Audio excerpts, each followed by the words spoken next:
Are we ready to win? Oh, it's good to be back in the city of brotherly love, where the foundation of our democracy was forged. And here at these famous steps, a tribute to those who start as the underdog and climb to victory.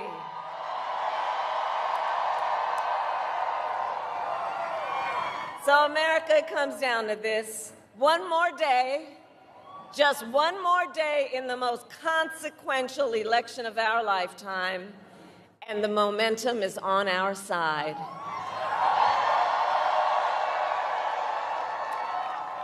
Our campaign has tapped into the ambitions and the aspirations and the dreams of the American people. We are optimistic and we are excited about what we can do together. And we know it is time for a new generation of leadership in America. And I am ready to offer that leadership as the next President of the United States of America.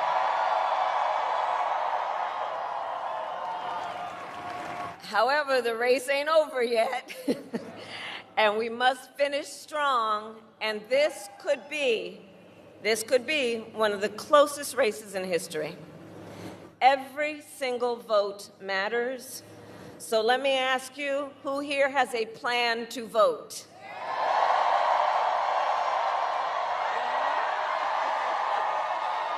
All right, well, help spread the word. Here in Pennsylvania, polls are open tomorrow morning from 7 a.m. to 8 p.m., 7 a.m. to 8 p.m., and no matter what state you live in, if you are watching this, please go to iwillvote.com for all the information you need, including when and where to vote and where to drop off your mail-in ballot. And I also ask you to please talk with your friends and your family and your neighbors. Share your perspective on why you took the time to be here this evening and why this election is important to you. Encourage folks to make their voices heard, because we need everyone to vote in Pennsylvania, and you will decide the outcome of this election, Pennsylvania.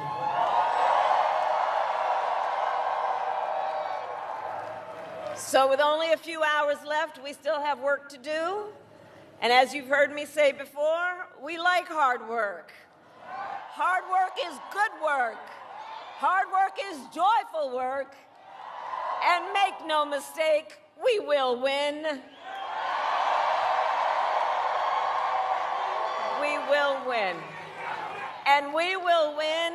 We will win.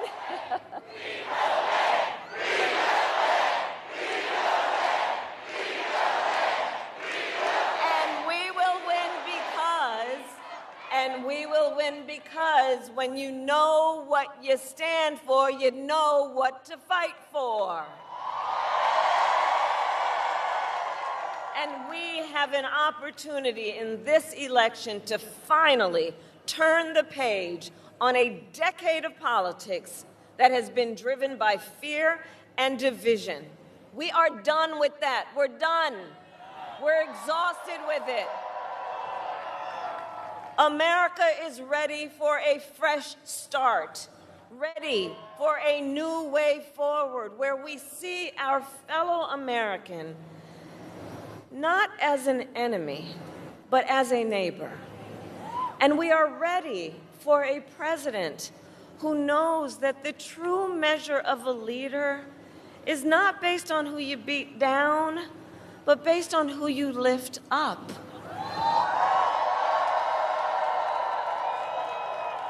And Pennsylvania, you know me. I'm not afraid of tough fights.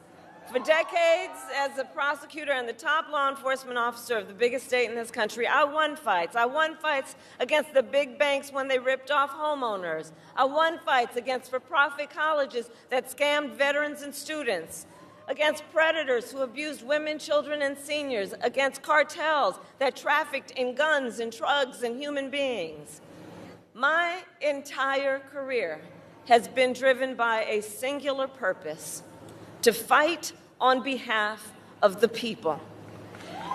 On behalf of the people. And it is my pledge to you that if you give me a chance to fight on your behalf as president, there is nothing in the world that will stand in my way.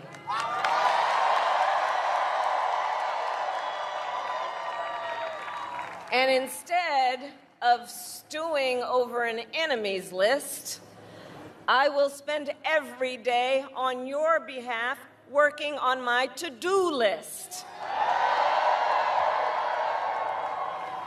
Full of priorities to improve your lives. Together, we will build an economy where we bring down the cost of living. We will ban corporate price gouging on groceries. We will make housing and childcare more affordable. We will cut taxes for workers, for middle-class families and small businesses. We will lower health care costs, including the cost of home care for seniors.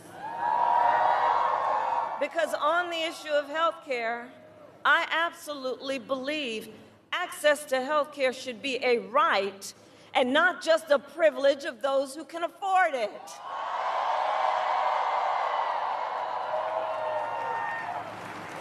And to anyone out there watching this while we're here who still is trying to get rid of the Affordable Care Act and take us back to the days when insurance companies could deny people with pre-existing conditions, well, Philly, you know what I'm about to say. We are not going back.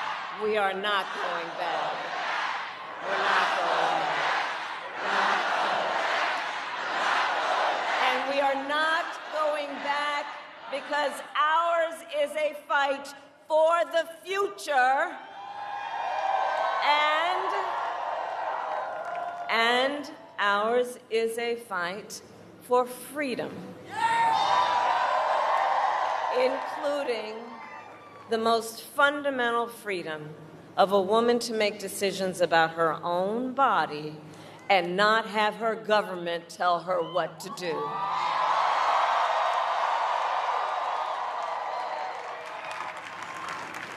And when Congress passes a bill to restore reproductive freedom nationwide, as President of the United States, I will proudly sign it into law. Proudly. Proudly. So, America, I am asking for your vote. And here is my pledge to you. As president, I pledge to seek common ground and common sense solutions to the challenges you face. I am not looking to score political points. I am looking to make progress. And I pledge to listen to those who will be impacted by the decisions I make. I pledge to listen to experts. I pledge to listen to people who disagree with me. Because, you see, I don't believe that people who disagree with me are the enemy.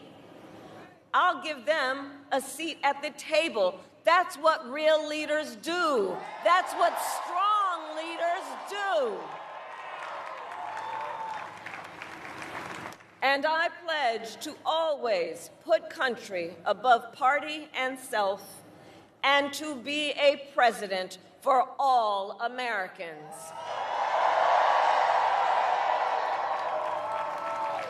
So, Philadelphia, we are here together for many reasons, but probably one of the most important, because we love our country. We love our country. And when you love something, you fight for it. And I do believe it is one of the highest forms of patriotism, of our expression, of our love for our country, to then fight for its ideals, and to fight to realize the promise of America. I have always believed in our nation's promise because I have lived it. I grew up as a child of the Civil Rights Movement. My parents would take me to the marches when I was in a stroller. And we all know, and we've read about it, at those marches, there were people from every walk of life who came together to fight for freedom and for opportunity. You know, growing up, I saw how hard my mother worked to give her daughters the same chances our country gave her. And I was blessed growing up to have family by blood and to have family by love, who instilled in me the values of community, of compassion, and faith. I've spent my life fighting for people who have been hurt and counted out, but who never stop believing that in our country, anything is possible. I have lived the promise of America. And today, I see the promise of America in everyone who is here, in all of you. We are the promise of America. We are the promise of America. I see its promise in the fathers and the mothers and the grandparents across our nation who work so hard every day for our children's future. I see it in the women who refuse to accept a future without reproductive freedom, and in the men who support them.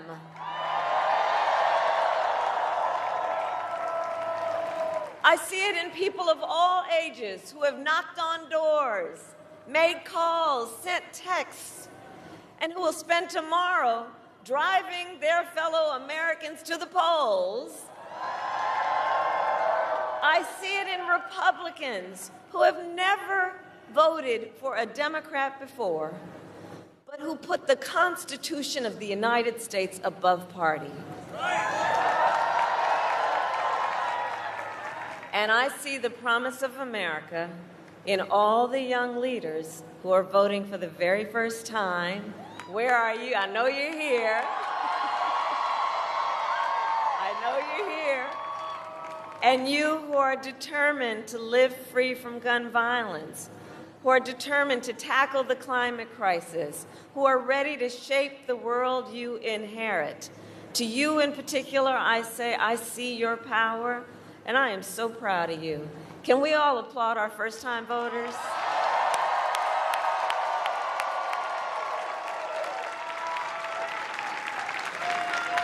So, America, we started this campaign 107 days ago. And from the beginning, ours has not been a fight against something, it has been a fight for something.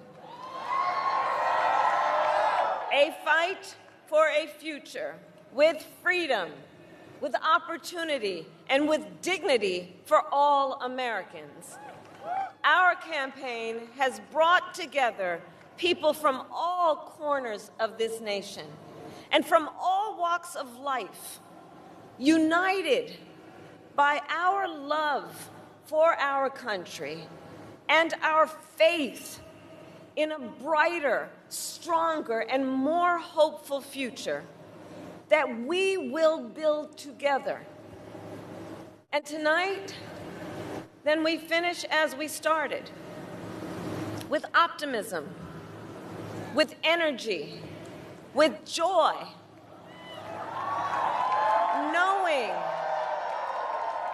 knowing that we, the people, have the power to shape our future, and that we can confront any challenge we face when we do it together. Generations of Americans before us led the fight for freedom. And now, the baton is in our hands. And to everyone who continues to pour so much of yourselves into this campaign as an extension of your love for our country, I thank you for your time, your effort, and the heart you are putting into this. And together, I know that together we are also intentional about, in this process, building community and building coalitions. And because of you, each of you, and collectively, our people-powered movement reflects a simple and undeniable truth that we are all in this together. We are all in this together. So we have one day to get this done, which means now we need to get to work and get out the vote. So let's reach out once again to our family members, friends, classmates, neighbors, coworkers, knowing and reminding them that we all have so much more in common than what separates us. And let us please remind everyone that your vote is your voice, and your voice is your power.